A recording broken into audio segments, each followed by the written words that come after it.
Bonsoir, bonsoir, bonjour. C'est ED Congo Basango Télévision. Comme toujours, avant de commencer notre émission, nous disons merci à Dieu. Nous disons merci à nos chers abonnés et téléspectateurs qui nous suivent partout dans le monde et en RDC. Bande Koranga, soyez les bienvenus. À la une, chers téléspectateurs, Bandeko émission le spécial dossier ba groupes armés à l'Est, bako tangana M23. Alors, Tomi Tambwe Bandeko Boyebi ou Azali, président ya DDRC, coordonnateur à PDDRC, a yena plateau. Ba question bako tuna yesi ba groupes armés. Bandeko toko comprendre comment Mboka ezali. Mais, Tomi Tambwe azako expliquer que makambo ezo koma na suka. Makambo ba groupe armé oyo ekomi kosila. Batuni e question ya M23. Lobi ya M23 za dossier mususu. Tolanaki président. Baza ba groupe armé na bisote. Baza ba Rwandais. Baza ba paya. Tolanda e discours président lobi on bana mbala. Donc, pas question ya M23 wa. Bisote oloba ya ba groupe armé luku. Oyo, tozolinga. Bango nyonso batika minduki. Alors, na Ituri déjà travaux au Salama. Bandeko Bogoyo Kande a me expliquer au moins quand même que ça peut y avoir l'espoir. Yemoko Tomi Tambwe azalaki kuna. Alors, mais selon mes explications na ye, au moins que travaux au Salama ba le même au moins na titre que eza ba groupe armé nyonso aussi là. Tomeka Kolanda Tomi Tambwe interview na ye na ba question o ba kutuna ye bongo to continue mission na biso. Mesdames et messieurs, nous sommes très heureux de vous retrouver dans ce programme que vous propose la fréquence de la paix. Parole aux auditeurs donc, vous propose ce nouveau numéro autour du programme de désarmement, démobilisation, réinsertion communautaire qui venait d'ailleurs de faire une tournée dans l'est de la République démocratique du Congo, comme vous le savez. Au retour de sa tournée dans les provinces d'Ituri et du Nord Kivu, Tomi Tambwe, coordonnateur de ce programme, annonce quelques défis à relever dans les jours à venir. Le programme de démobilisation, désarmement et réinsertion communautaire organisera un dialogue intercommunautaire EMA la semaine prochaine à Bunia et procédera à l'élaboration par les experts du plan opérationnel de la province et opérationnalisera le site de Diago pour accueillir les groupes armés qui sont déjà prêts. Alors combien sont ces groupes armés prêts à se rendre et quelles sont les conditions qu'exigent d'autres pour, disons, faire la même démarche? Et en dernier lieu, comment analysez-vous ces actions prévues par ces programmes? Voilà, nous avons le plaisir de retrouver pour la deuxième fois dans le cadre de décryptage de ces programmes PDDRCS notre invité Tomi Tambwe et qui est avec nous. Je crois que cette fois-ci, j'ai réussi à bien prononcer ses noms. Voilà, bonjour Monsieur Tomi. Bonjour. Voilà, vous venez d'une grande tournée dans la partie est de la République démocratique du Congo, notamment à Ituri et dans le nord Kivu. Mais là, vous venez d'annoncer des actions qui seront menées dans les prochains jours, notamment les dialogues que vous avez dénommés dialogue intercommunautaire EMA. La semaine prochaine, est-ce qu'il s'agit d'un dialogue intercommunautaire EMA Lendu ou EMA tout court? Merci beaucoup, M. JR. D'abord, permettez-moi que je puisse saluer tous les auditeurs de la radio Okapi qui nous suivent en ce moment en direct. Je voudrais préciser ici que nous avons fait partie de la mission du chef du gouvernement, le Premier ministre Samalou Kondé Kyenge, qui a effectué une mission d'évaluation de l'état des sièges. Et nous avons été avec lui en Ituri et nous avons été aussi avec lui dans la province du Nord Kivu. À ce qui concerne les deux provinces principalement, et à ce qui concerne mon secteur de désarmement, démobilisation, relèvement communautaire et stabilisation, j'ai noté avec beaucoup d'intérêt et d'attention parce que j'ai constaté que tous les consultés, que ce soit les membres du Conseil provincial de sécurité, que ce soit la société civile, que ce soit les forces vives et les chefs coutumiers, tous ont exprimé le besoin de voir le PDDRCS mener des actions de grands éclats qui montrent une grande mobilisation en termes de reddition de groupes armés. Que ce soit au Nord Kivu, que ce soit en Ituri, cela a été manifeste. Et aujourd'hui, j'ai la joie d'annoncer à la population qu'après avoir adopté la stratégie nationale, nous avons procédé aux nominations des coordonnateurs provinciaux. Les coordonnateurs provinciaux ont travaillé, et après avoir travaillé, nous avons pensé maintenant qu'il était temps de planifier ensemble toutes les opérations liées à la mise en œuvre. Et donc, dans ce province-là, que ce soit l'Ituri, que ce soit le Nord Kivu, le Sud Kivu, le Tanganyika, le Maniema, nous allons procéder à ce que nous appelons la planification des actions à mener au cours de cette année 2022 et 2023. Et ceci, c'est ce que nous avons appelé le POP, Plan opérationnel provincial. Et le POP va commencer dans la province de l'Ituri. Au même moment que nous sommes en train de planifier toutes ces activités pour que nous puissions coordonner les actions ou les activités en province. Nous n'avons pas voulu travailler en ordre dispersé. Nous n'avons pas voulu que cela se passe à travers plusieurs intervenants. Chacun vient, il dit moi je vais faire ceci, l'autre dit non, moi mon secteur c'est de l'eau. Alors nous avons dit mettons toutes les activités, planifions les activités ensemble sous l'autorité du gouverneur de province, mais aussi en faisant une interaction avec toutes les divisions et tous les ministères provinciaux, mais également avec tous les partenaires qui travaillent dans la province, qui travaillent soit dans le développement, soit dans l'humanitaire. Et ensemble maintenant, nous allons voir à travers chaque territoire quelles sont les priorités. Et ceci va nous donner exactement un certain nombre de travaux à faire. Parallèlement à ce travail, il est prévu également de travailler sur les chantiers que nous avions déjà commencés. Il y a le dialogue intracommunautaire des Bira que nous avions eu à Nyankoundé, avec l'accompagnement de notre partenaire la MONUSCO. Il y a le dialogue intracommunautaire de l'Endu qui s'est tenu à Kwandroma avec l'accompagnement de notre partenaire la MONUSCO et le gouvernement provincial. Et maintenant, c'est le moment d'organiser le dialogue intracommunautaire de Hema, donc la communauté Ente, toujours avec l'accompagnement et de la MONUSCO, notre partenaire, et du gouvernement provincial. Du gouvernement provincial, mais également de l'Union européenne, qui a aussi accepté de participer à ce dialogue à travers son partenaire de terrain qui s'appelle Interpis. Et donc, la coordination provinciale joue le rôle de lead. Donc, la coordination provinciale du PDDRCS joue le rôle de lead de l'exécution, de suivi, de coordonner toutes ces initiatives pour arriver au bon résultat.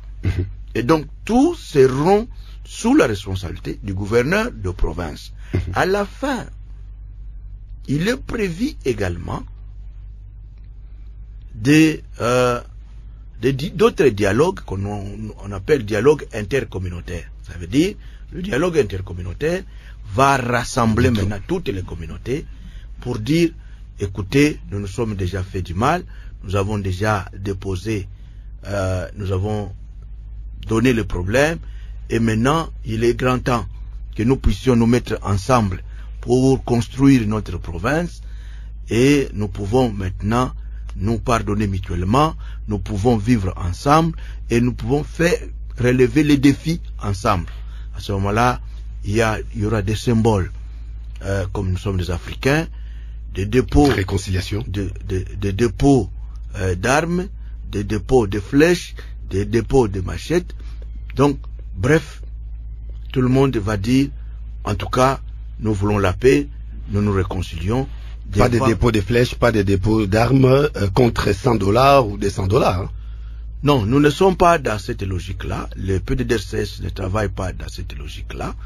Le PDDRCS travaille avec les communautés, parce que ce sont les communautés qui doivent sentir le besoin d'avoir la paix, parce que tous se sont rendus compte qu'ils se sont fait du mal, et aujourd'hui, tous réclament la paix. Et maintenant, je vais terminer en disant, après ces dépôts, devant une courte cérémonie, il y aura aussi lavage de mains pour dire, voilà, nous sortons maintenant tous. On enterre l'âge de guerre, et puis bon, on va fumer les calumets de paix, et chacun recommencer.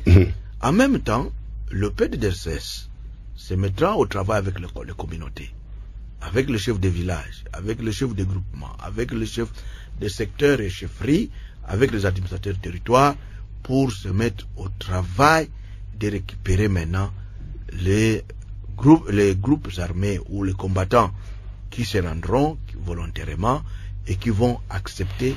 Mais pourtant, la population attend que vous puissiez accorder le bénéfice de l'urgence au désarmement, au relèvement et démobilisation des groupes armés, plutôt que de passer votre temps à chercher la paix au niveau des communautés. Vous n'aurez jamais les groupes armés si vous ne passez pas par les communautés. D'où sont venus les groupes armés? Avez-vous déjà discuté avec les Lendou? Ou alors, avez-vous déjà discuté avec les Codeco?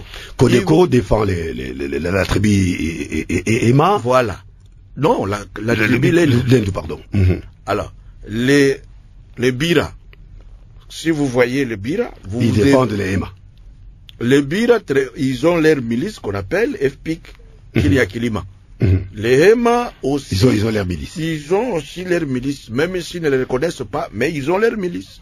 Est-ce qu'il y a déjà quelques groupes armés qui ont exprimé le vœu de rejoindre le programme PDDRC? Parce que depuis qu'on a lancé ces programmes, nous avons vu à l'époque, lorsque au même moment s'était née la rencontre au niveau de Nairobi, et quelques groupes armés qui ont souhaité rejoindre le programme. Qu'en est-il au juste? Mais c'est effectivement cela.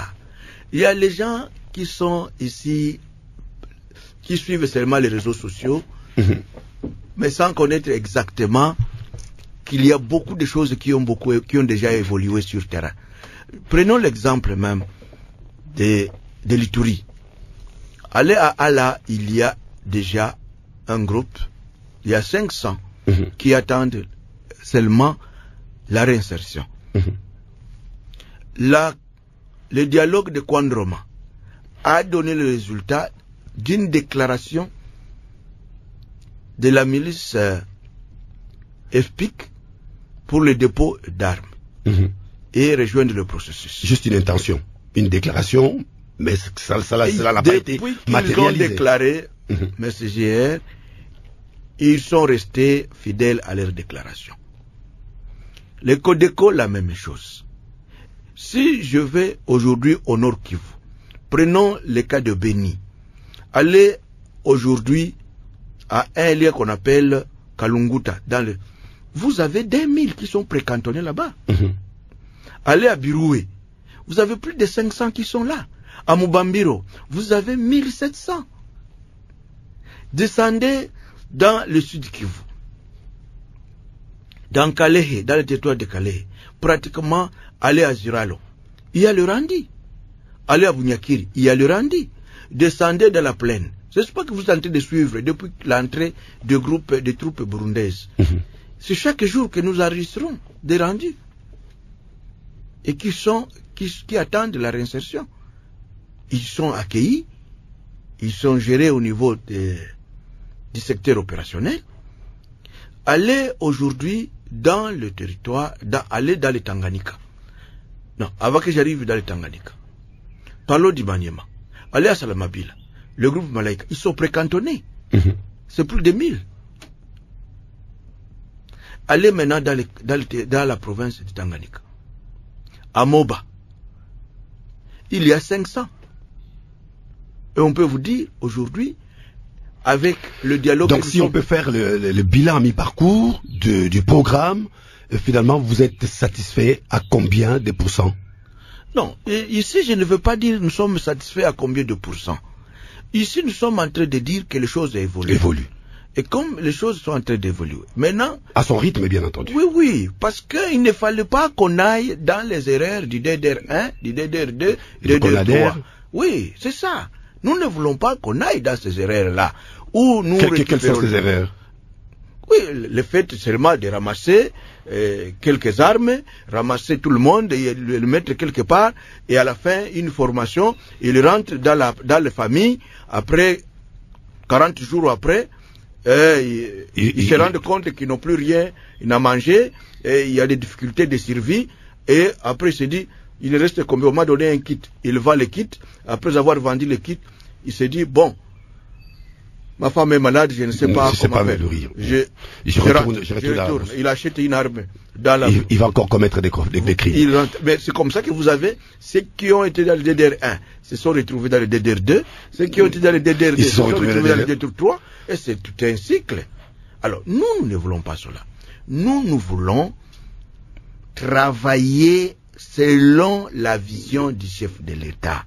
Le chef de l'État a promis la paix, la restauration de la sécurité, la restauration de l'autorité de l'État, la relance du développement économique à l'est de la RDC. C'est une promesse électorale. Et nous travaillons sur base de cette promesse. Donc, le DDR, le désarmement, la démobilisation ne doivent être que la conséquence du relèvement communautaire et de la stabilisation.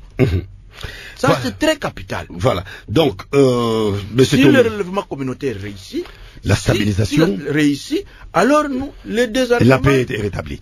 Merci beaucoup, Monsieur Tommy Tamboué, d'avoir éclairé l'opinion par rapport au constat que vous avez pu faire lors de votre tournée.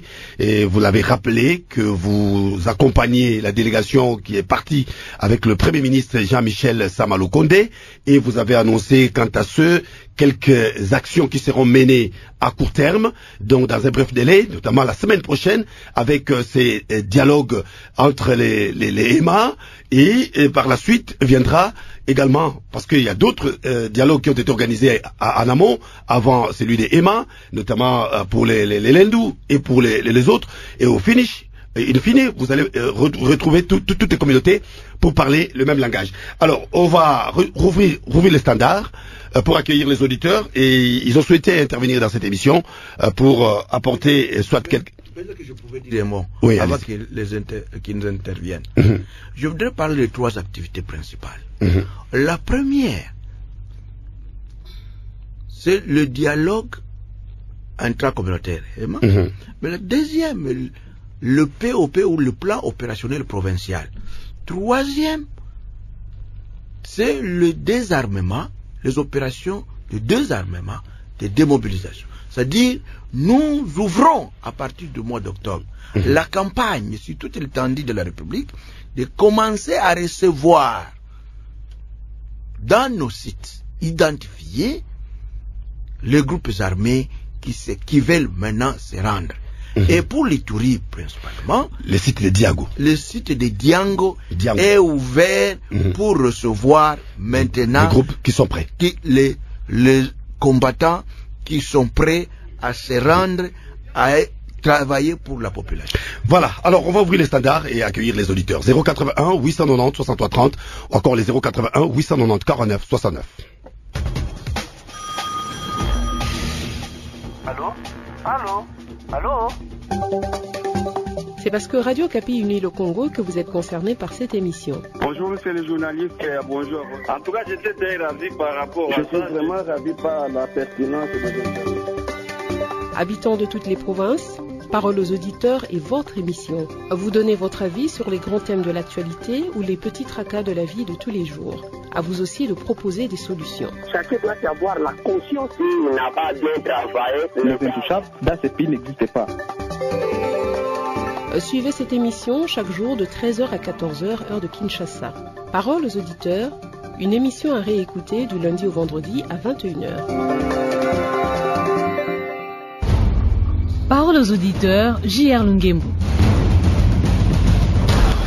Merci encore de votre fidélité à Radio Okapi si vous nous rejoignez. Bienvenue dans Parole aux auditeurs qui consacre ce débat sur les programmes de démobilisation, désarmement, relèvement communautaire et pour la stabilisation. Alors on va retrouver Sylvain Debounia. Sylvain, vous êtes avec nous à Nitouri.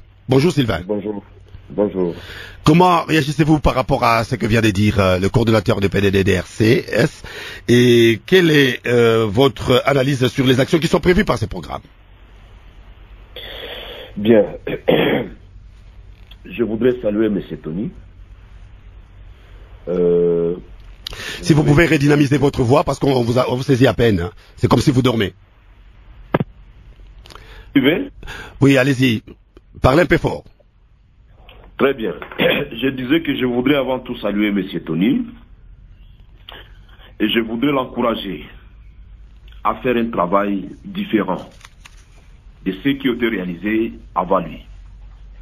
Il a bien soulevé la question des autres opérations qui s'étaient passées dans le sens des désarmements qui ont échoué totalement puisqu'en fait on y avait placé un sens du mercenariat et même de la trahison du peuple. C'était un commerce qui se faisait. Je pense que ce ne sera pas le cas avec lui.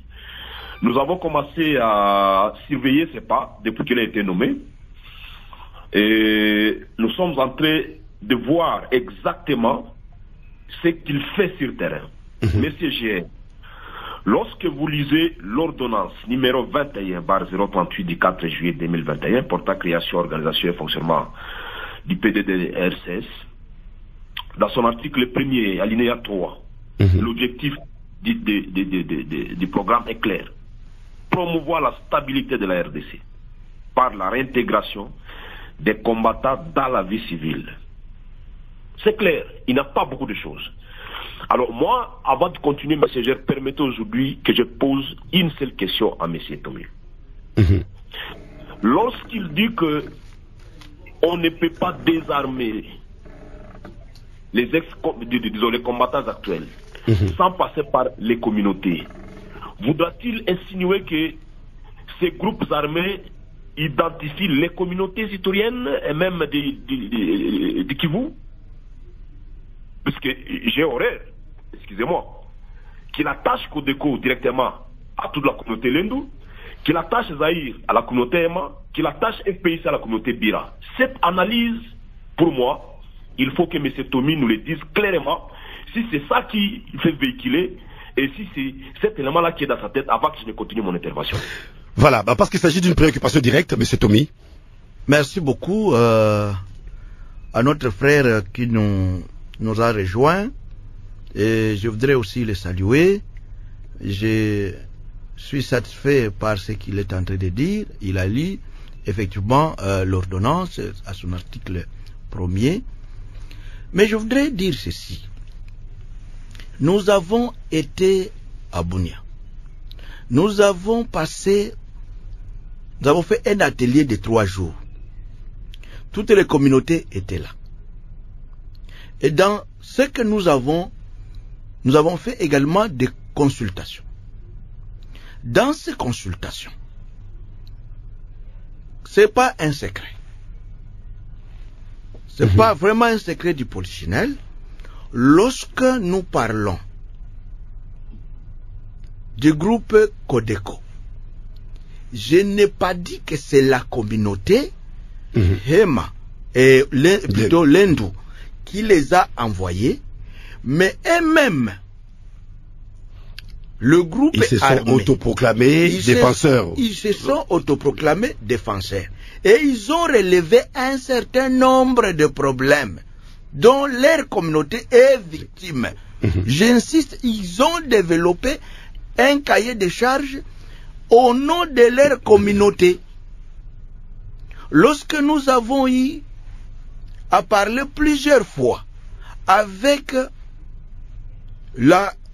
le groupe Chinyakilima, vous sentez même qu'ils sont défenseurs de leur communauté et ils développent des arguments de la marginalisation de leur communauté, de l'intention de défendre leur communauté contre l'envahissement de leur groupement, de leur secteur, de leur chefferie. Lorsque nous parlons avec certains, avec la milice Zaïre, même si on ne le dit pas, il peut être fâché, mais la réalité à Ituri est celle-là. C'est pas moi-même j'ai vécu là-bas. Ils vous disent clairement que nous sommes victimes, parce que nous sommes victimes. L'État ne nous aide pas. Nous sommes obligés de nous défendre. Mais on a l'impression que l'expérience du passé n'a pas aidé ces peuples, parce qu'en 2003, avec Thomas Lubanga, tous les problèmes qu'il y a eu... Laisse-moi d'abord expliquer cela. Oui, parce que c'est une émission interactive. Lorsque vous parlez avec le groupe Zaïre, principalement, en dehors de ce qui se dit au micro, en dehors de ce qui se dit dans des groupes, mais quand vous parlez avec eux, ils vous disent, nous sommes victimes. Ce sont les Lindous qui nous attaquent. Ils attaquent vous qui? Nous, la communauté Hema. Et nous sommes obligés de nous défendre parce que l'État... C'est ce qui n'est pas vrai. Ce qui n'est pas vrai. Vous comprenez? Alors, suis-je un extraterrestre? Suis-je quelqu'un qui n'est pas en RDC, qui sort de quelque part pour ne pas comprendre que la résistance qui est opposée ici, c'est pour se défendre contre les méfaits d'une autre milice qui a l'intention d'exterminer une autre tribu. Lorsque nous parlons avec les Ngiti, eux aussi ils disent qu'ils sont victimes. Lorsque nous lisons même les cahiers de charges des FRPI, il y a toute une litanie qui concerne la population Lindou de Ngiti. Voilà. Bon, finalement, on se rend compte que tout le monde s'est plaint. Tout le monde a des cahiers de charges. C'est le même problème, même au sud Kivu. Allez aujourd'hui dans le territoire d'Ouvira, montez à Kalehe, montez à Minembwe, allez partout, allez dans la province de Tanganyika, les pygmées ou les toits, ils vous diront, dans une réunion, ils ont développé un cahier de charges de plus ou moins 30 pages, où ils parlent de leurs humiliations par rapport aux Bantous. Alors finalement, je me rends compte que c'est une situation... Nous voulons dire la vérité ou nous voulons cacher la vérité. Mais parce que c'est une situation à plusieurs têtes, est-ce que vous ne redoutez pas que ce soit une mission ardue pour vous, les PDDRC? Elle est hardie, mais elle n'est pas impossible. Elle est possible avec la volonté de ces mêmes populations d'accepter le vivre ensemble. Je crois que la réponse est là, parce que nous avons 25 minutes qui nous restent. L'État peut-être, parce qu'il y a les combinés qui continuent à sonner, on va accorder la parole à tout le monde. Je crois 1 minute à chacun. Sylvain, je crois, en une phrase, vous avez eu la réponse à votre préoccupation. Le seul conseil que je veux donner à M. Tommy, c'est de bien tracer l'arbre du problème sécuritaire à l'est du pays. Merci. L'État est très petit, mais je voudrais... Donc il faut l'urgence de bénéfices accordés à ça. Donc merci beaucoup. Merci. On va prendre Peter Mabwidi. Peter, vous êtes à Kinshasa. Bonjour. On va écouter 5 auditeurs et puis on reviendra à notre invité. Peter Mabwidi. Monsieur JR, bonjour à notre invité, que je salue le coordonnateur du programme. Monsieur JR, je dois être aussi très bref par rapport au temps qui nous reste et également aussi de l'argumentaire fourni par le coordonnateur que je salue en passant. Monsieur JR, je me pose moi-même la question, que voulons-nous, quelle politique avons-nous pour la question de la sécurité de notre pays? Donc, je pense que Monsieur JR, dans le programme en soi, il y avait des objectifs. Et les objectifs se fixent sur base des causes qui ont été identifiées avant même la conception de ce programme. Mais quand je vois les coordonnateurs évoquer encore les défis qui doivent être relevés, je pense que c'est comme si les objectifs semblent être désorientés par rapport à la conception même du programme. Monsieur JR, je pense que la question sécuritaire ou des conflits coutumiers qu'on sort dans les groupes armés au Congo, c'est une question qu'on doit d'abord identifier les vraies causes. Je pense que entre les communautés, monsieur JR, comme il venait de le dire, les groupes armés sont ici des communautés. Mais qui gère les communautés? Nous avons les chefs de groupement, nous avons les chefs de localité. Mais qu'est-ce que l'État congolais pense des chefs de groupement et des chefs de localité? C'est ça la première cause que j'ai eu à identifier lorsque j'avais mené une mission d'enquête qui opposait les territoires de Moueka et Ndemba. Donc il y a un problème. Les trois causes qui sont majeures dans les conflits que nous constatons dans notre pays sont trois. La première cause, c'est la cause coutumière. C'est l'autorité coutumière qui gère les entités au niveau de nos villages.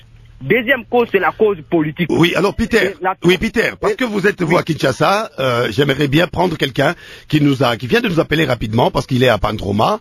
Il voulait quand même mettre, disons, son point de vue. Il est là sur place. C'est là où a été organisé un dialogue intracommunautaire de Pandroma, comme l'a dit notre invité. Alors Christian, vous êtes avec nous? Christian? Allô Christian? Christian Gabou? Merci pour la parole. Oui, Christian, vous avez la parole. Allô, Christian? Christian, vous êtes autour du fleuve? Allô, Christian? Voilà, on continue avec Peter. Peter, vous allez poursuivre vos propos en attendant que la ligne s'améliore du côté des Padroma. Allô, Peter? Allô, Peter? Voilà, on va prendre Sylvain Inji. Vous êtes à Kisangani, Sylvain. Oui, allô Peter? Allô? Sylvain, vous êtes avec nous? Oui, je suis avec vous. Voilà, vous avez la parole, Sylvain. Oui, oui, vous avez la parole. C'est Christian à partir de Pandroma. Bien, Christian, vous avez la parole, Christian. Oui, j'ai suivi avec beaucoup d'attention ce que le coordonnateur a dit à l'introduction, mais je suis pas tout à fait d'accord avec ce qu'il est en train de chercher encore à prôner d'autres dialogues, parce qu'il y a eu des commissions à plusieurs reprises qui ont été envoyées par la présidence de la République, qui a eu des contacts directs avec les groupes armés en territoire de Djougou, mais qui, par suite de ce dialogue, a posé aussi des signatures et ont remis des cahiers de charges, mais le contenu de ces charges, le contenu des cahiers de charges, c'est justement les attaques de ces groupes armés. Mais si on est à train de prôner encore d'autres dialogues, ici, on se retrouve devant des questions, par exemple, par rapport au dialogue antérieur. Ils vont poser des questions autour des réponses à ce qu'ils ont placé dans le cahier des charges. Est-ce que le coordonnateur peut nous aider à nous éclaircir sur ces attaques des groupes armés? Parce que ce n'est pas du tout correct que les groupes armés actuels soient collés aux communautés. Parce que les communautés n'ont pas de problème entre elles. En territoire de Djougou, les tribus vivent ensemble. Les groupes armés, ils sont autonomes. On ne peut pas demander les problèmes des groupes armés aux communautés. Donc les groupes armés, ils ont reçu plusieurs fois les délégués de Kinshasa et même de la province, même de l'état-major général de la République, avec qui ils ont parlé et ils ont posé leurs problèmes, ils ont déposé leur cahier de charges. Mais jusqu'aujourd'hui, ces cahiers de charges ne sont pas encore répondus et on est en train de chercher encore, à prôner encore d'autres dialogues. Ça ne peut pas se passer comme ça. Il faudrait qu'on commence d'abord par la réalisation et les autres choses après. On commence d'abord à poser des actes concrets nous permettre de soulager un peu aussi. Merci beaucoup, Christian, d'avoir appelé des Pandroma. Alors, on va prendre Godet. Godet, vous êtes à Kikwit? Oui, merci à la radio Capi. C'est M. Godet qui vient depuis la ville de Kikwit. Vous avez la parole. Ok. Moi, personnellement, monsieur les journalistes, je ne vois pas l'importance de tous ces dialogues. Je peux vous rappeler une chose. À l'époque de Mouzé Kabila, lorsque Mouzé Kabila est venu à Kinshasa, ils ont démobilisé plus de 70% des militaires zaïrois. Mais jusqu'alors, arrivé vers l'année 2022-2021, on a encore venu ici à Kikwit pour recenser les démobilisés, pour les faire retourner à l'armée congolaise. Je voulais poser un peu la question à l'invité. Je ne sais pas, la PPRDR, qu'est-ce qu'il voulait? PDDRCS. PPRDR. C'est pas PPRD, c'est PDDRCS. Ok, PPRDRCS. Jusqu'alors, les démobilisés que le gouvernement a ressenti encore pour les faire retourner à l'armée congolaise. Voilà. Ils sont en cascade. Voilà, merci Godet. Alors, je prends la préoccupation, les deux préoccupations. C'est la première, celle de Christian qui a appelé des Pandroma, hein, parce que lui, il est là sur place, il ressent, il a senti les problèmes, tout ce qui s'est passé sur place, et celle de notre ami de Kikwit, M. Godet. Alors, quelle est votre réaction, M. Tommy? Oui, je crois qu'il faut rester dans le sujet, ne pas nous disperser en parlant encore des militaires zaïrois et tout ça. Ici, revenons sur les objectifs du programme PDDRCS. Le programme PDDRCS est circonscrit dans l'ordonnance portant création, organisation et fonctionnement. Et ici, lorsque nous parlons de dialogue, j'ai relevé ici que les conflits ne sont pas seulement venus de l'Ituri. Donc chaque province a ses réalités. D'abord, il y a les réalités de l'Ituri, il y a les réalités du Nord Kivu, il y a les réalités du Sud Kivu, les réalités de Tanganyika, les réalités du Maniema, les réalités du Grand Kassai, et même dans les autres provinces comme l'Omami, au Katanga. Maintenant, parlons un peu comme on a parlé de Kwandroma. C'est vrai. Il y a les groupes armés ont fourni, tous les groupes armés, ils fournissent les cahiers de charges. Et ça, ils ont soumis ce cahier de charges. Parlons le cas de Kodeko, il a parlé, ils ont donné leur cahier de charges. Mais le cahier de charges peut ou ne pas répondre aux préoccupations de la mission du PDDRCS. Tout à fait. Ils peuvent fournir le cahier de charges à une délégation du gouvernement, à une délégation des délégués de la présidence. Mais à ce qui concerne le PDDRCS, la méthodologie du PDDRCS, c'est d'aller écouter en réalité, c'est parce que le programme, c'est avec les communautés. Quels sont les véritables problèmes des communautés? Les communautés qui ont été consultées, qui sont parties dans les dialogues intracommunautaires, ont donné leurs préoccupations. Les groupes armés ont donné leurs préoccupations. Et maintenant, aujourd'hui, nous sommes en train de travailler sur les préoccupations des uns et des autres, mais qui sont contenues dans le document de principe directeur du PDDRCS. Mais dans l'ensemble, qu'est-ce qu'ils demandent? Non, il y a les groupes armés qui demandent l'intégration dans l'armée, ce qui est contraire au principe direct du PDDRCS. Mais nous disons, ce sont des enfants de ce pays. Ils ont les droits. Ils ont le droit dans ce pays d'y vivre, de travailler et d'avoir la bonne vie. Le principe que nous prenons, c'est d'abord la reddition sans condition. sans cahier de charge. Deuxième chose, la réinsertion communautaire. C'est ça le principe. Et quand nous parlons, nous n'avons pas le mandat, en tant que PDDRCS, d'aller engager les négociations qui vont aboutir à des cahiers de charges avec le gouvernement. Par contre, nous allons dans des communautés. Quels sont les véritables problèmes des communautés? Le véritable problème des communautés, c'est ça que nous disons. Nous devons éviter l'hypocrisie. Dans les consultations, les gens ont dit quel est le problème que vous avez. Il y a des conflits, des limites. Il y a des conflits de groupement. Il y a des conflits fonciers. Il y a des conflits miniers.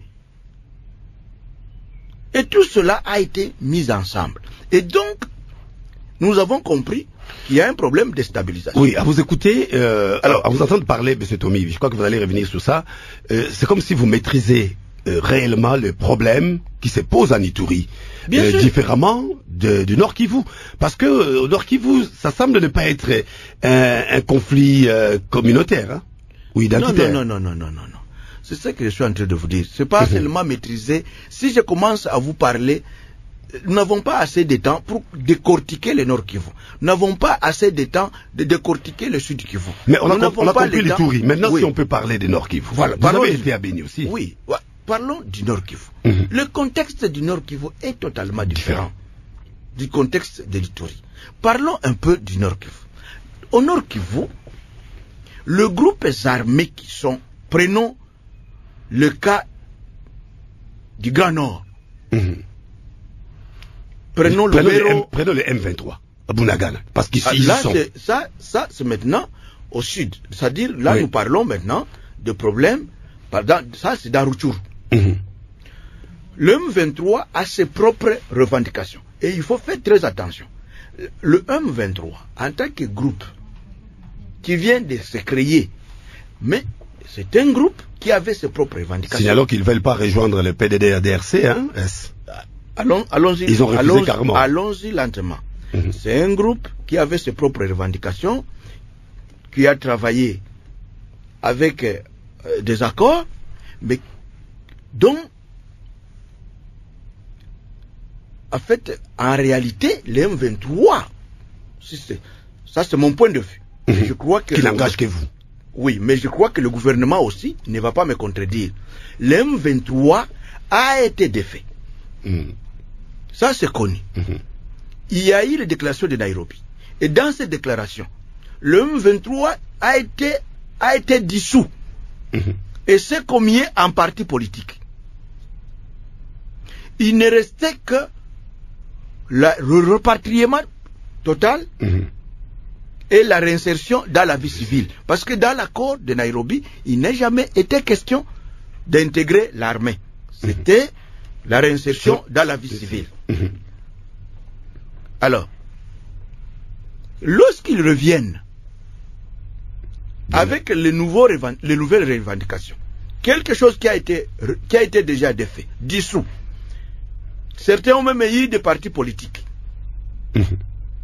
Certains, donc, au sein du M23, certains leaders du M23 ont même créé des partis politiques. Je vous informe ici. Je souhaiterais que vous m'appelez un jour pour qu'on parle, qu'on débatte du M23. Je vais vous donner, uniquement du M23. Oui, je vais vous donner les détails avec les documents. Parce que dans l'émission assignée au PDD-SRC, c'est juste aussi trouver des solutions flexibles. Hein, mais là, pour ici, nous ne parlons pas, ne nous cachons pas la face. L'M23 actuel n'est rien d'autre que est différent du M23 passé. Dissous. C'est tellement différent. Ici, c'est l'image des pays voisins. Voilà. Laissons le M23. Quel autre groupe pays armé voisins qui se cachent derrière. Quel autre groupe Ils sont au nombre de combien? D'abord, allons d'abord. Aujourd'hui, le M23 a combien d'éléments? Même s'ils recrutaient aujourd'hui, ils sont au nombre de combien? Moi, je connais le secret de cela. Ils sont au nombre de combien? Mais c'est l'armée. Mais vous avez la mission pour trouver une solution flexible, vous, au niveau du PDDRC, pour que la paix revienne. Est-ce que vous y avez déjà pensé? Ma mission n'est pas ne doit pas être isolé de la politique du gouvernement. Ma mission s'accompagne et d'accompagner le gouvernement. Et ce que le gouvernement est en train de faire, ayant compris les vrais problèmes, le président a déjà dit plusieurs fois, vous voudrez qu'il parle dans quelle langue finalement pour qu'on le comprenne. Il a parlé même à la tribune des Nations Unies qu'il s'agit ici des pays voisins qui sont en train d'agresser la RDC. Alors, la question de la moi je préfère qu'on la mette d'abord de côté. Qu'on parle de groupes armés qui sont locaux et on parle... Et combien qui sont prêts à se rendre au niveau du Nord Kivu? Alors, quand nous parlons au Nord Kivu, je vous ai parlé qu'il y a déjà au niveau de Beni, il y a des groupes armés qui se sont déjà rendus. Je vous ai parlé des nombres de 2000 à Kalunguta, IPLC. Je vous ai parlé de ceux qui sont aujourd'hui à Mobambiro, qui sont 1700. Qui entendent seulement la réinsertion. Je vous ai parlé de Bilou et ça c'est de Walikale. Plus de 500. Et avec la campagne que nous lançons maintenant, au mois d'octobre, nous allons avoir d'autres. Mais le principe, c'est de les réinsérer dans leur milieu d'origine. Ceux qui veulent faire l'armée. Pas le brasser, pas le mixer. Il n'y en a pas. Il n'y a pas de mixage, pas de brassage. C'est pas prévu. Mais ce sont des citoyens congolais. Ils peuvent faire autre chose.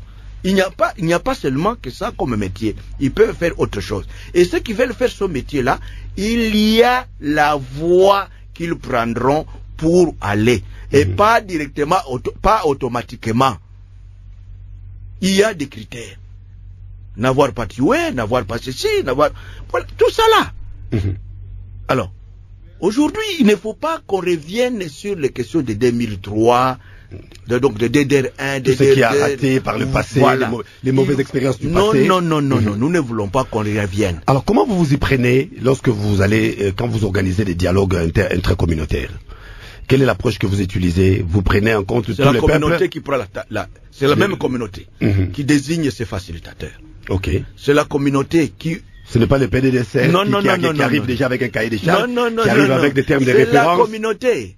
Vous verrez même pour le dialogue, par exemple, c'est la communauté elle-même qui a son président, qui a ses notables, c'est eux qui vont inviter ce qu'ils veulent. Et nous accompagnons, nous les aidons, nous observons, c'est tout. Jusqu'à ce qu'on arrive à des conclusions. Il n'est pas question de dire faites ceci, même le partenaire. Donc vous n'arrivez même pas à recadrer. Nous les aidons dans la modération, les conseils, pour qu'ils puissent bien chuter, pour qu'ils atteignent les objectifs entendus. Voilà. Alors, je crois que le programme marche bien selon vos dires. Les sites de Diango pour accueillir les groupes armés qui sont prêts à l'Ituri. Et dans quel état se trouvent ces sites? Vous avez 350 hectares. Le site est en train d'être... On a commencé les aménagements. Et nous irons progressivement. Donc, nous serons... Il y a déjà un endroit où on peut les recevoir. Il y a tout ce qu'il faut. Nous serons en train d'ajouter en fonction de l'augmentation de la capacité. Mais tout ça, il faut un financement très important. Les partenaires, vous avez tout à l'heure, au cours de cette émission, cité l'Union européenne. Est-ce que le gouvernement, par rapport à ces programmes, a-t-il prévu un budget? Le gouvernement a un budget qu'il a accordé au PDDRC pour l'exercice 2022. Parce que la durée du PDDRC est indéterminée. Hein. Dans l'ordonnance signée par le chef de l'État, la durée est indéterminée. Le budget du PDDRCS est annuel conformément au fonctionnement d'un État. Est-ce que l'État a déjà libéré? Soyons clairs là-dessus, monsieur Tommy. Est-ce que l'État a déjà libéré? Tout ce que nous sommes en train de faire, nous le faisons avec quoi? Nous le faisons avec l'État, avec le budget de 2002. Ça peut être... Le budget 2022, vous l'avez dit? Oui, 2022. Et nous avons déjà élaboré le budget de 2023. Alors, nous travaillons avec le budget de 2022. Ça peut ou ne pas être très grand, mais aujourd'hui, nous avons encore posé le problème. Et non, mais il faut que ça soit grand parce que les objectifs que vous assignez, c'est énorme. Bien sûr. Nous avons posé le problème du budget au gouvernement. Le gouvernement a trouvé un mécanisme pour encore renforcer ce budget pour le dernier trimestre. Ce qui est important pour nous. Alors, donc, si ce n'est pas un le secret, bailleur, oui. Nous sommes en discussion. Les partenaires, ils vous accompagnent. Ils sont en discussion avec eux. Et à un moment donné, ils disaient, nous voulons voir la contrepartie du gouvernement. C'est ce que le gouvernement est en train de faire. Le gouvernement vient de décider de débloquer la phase de désarmement et démobilisation. C'est une grande contrepartie. Donc après reviendra la phase relèvement. Oui, avec laquelle nous serons avec le bailleur. Le bailleur. Donc, mais dans un premier temps, le bailleur ont estimé que la phase de désarmement et démobilisation revient au gouvernement. Voilà. Alors, je ne sais pas, est-ce que vous pouvez lancer un message au groupe armé, parce que nous sommes presque à la fin, il nous reste 3 minutes. Est-ce que vous pouvez lancer un message? Ceux qui se sont rendus, ils n'ont pas de problème, ils se retrouvent, comme vous l'avez dit, dans différents sites, soit à Ituri ou au Nord Kivu, vous avez parlé de Mombambiro, je crois que j'ai bien prononcé les mots, Kalunguta, les autres qui sont précantonnés à Kwantroma, non, Biroué. Biroué, pardon. Alors, donc, ils sont nombreux. Mais quel est le message que vous voulez adresser? Je m'adresse d'abord aux communautés pour leur assurer que le gouvernement, surtout la communauté Ima que vous allez rencontrer la semaine prochaine. Je m'adresse à toutes les communautés, que ce soit à Ituri, au Nord Kivu, au Sud Kivu, au Maniema, Tanganyika, au Katanga, dans le Kasaï, dans le Bandundu, Maïndombe et ailleurs. C'est tout là où il y a des Yaka qui s'entretuent avec les Teke. Je leur dis, le message qui leur est adressé, c'est de savoir que la paix ne sera pas construite par les étrangers. Ce ne sont pas les forces étrangères qui doivent ramener la paix. Les vivre ensemble, c'est Dieu qui l'a voulu. Il nous a donné ce pays pour que nous vivons tous ensemble. Personne n'a voulu être tel ou tel. Mais Dieu nous a donné cette capacité. Dieu nous a donné ce pays. Dieu nous a donné cette terre. Dieu nous a donné cet espace pour que nous puissions y vivre ensemble et en harmonie. Les querelles que nous sommes chaque jour soumis nous affaiblissent et affaiblissent l'autorité de l'État. Et l'État, les pays étrangers se moquent de notre pays parce que nous-mêmes, nous sommes auteurs de la souffrance de notre propre vie. Et donc je les invite à la calmer, à fumer le calmer de la paix. Je les invite à comprendre que personne ne chassera l'autre. Nous sommes tous des Congolais. Nous devons vivre ensemble. Parce que la plupart sont dans la partie est de la République. Pouvez-vous l'adresser en Swahili? Je vais y revenir. Je vais lancer le message. En 1 minute. Aux groupes armés. Bandugu yetu, nyinyi wote ambao mmechukua silaha na ambao mnajiita wazalendo, nina watakia salama na kuambia kwamba muda huu ndio wakati. Baada ya wakati sio wakati, hii ndio muda ya kusema sisi wote tujenge nchi. Masuala yote magumu yenu yote tunawasikiliza na tutatumika kwa ajili ya kupata masolution kwa problemu zote. Lakini wakati tunawakaribisha kwa sehemu zozote kwenye muko muweze kushitokeza na tuwakaribisha sehemu yote. Ikwe mteritoire mugrupema njoni na silaha zenu na tutawapokea. Asante. Voilà, Tommy Tambwe, coordonnateur de PDD RCS. Merci de nous avoir honoré de votre présence dans ce studio. Alors, bande konanga tolandi biso nyonso ba question batuni Tommy Tambwe. Tolandi ba Congolais ndenga oyo kaka moto peli. Na ndenga mukiti. Parce que makambo ba groupe armé oyo na ba ni multiplication nango.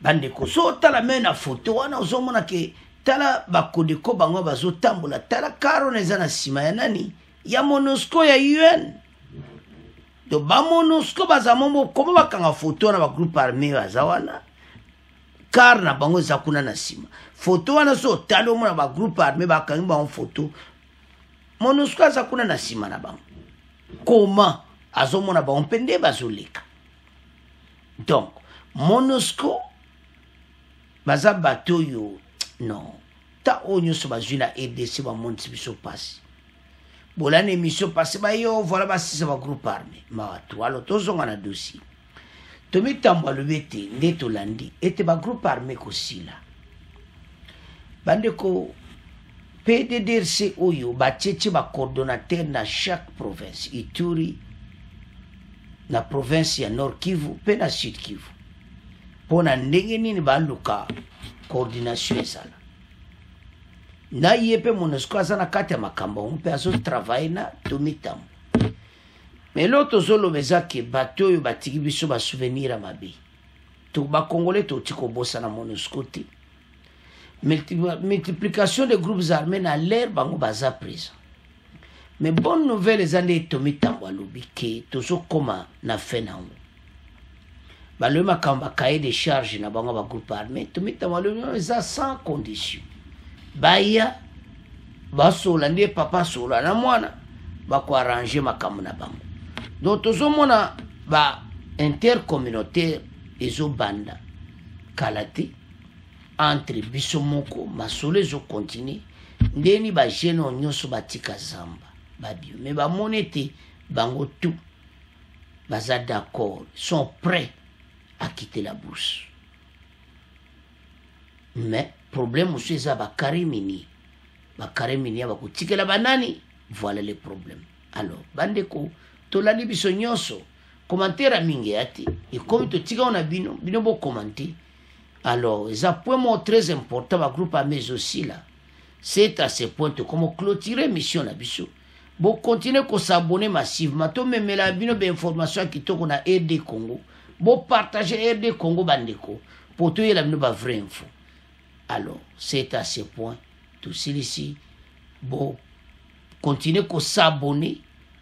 Au revoir, à la prochaine.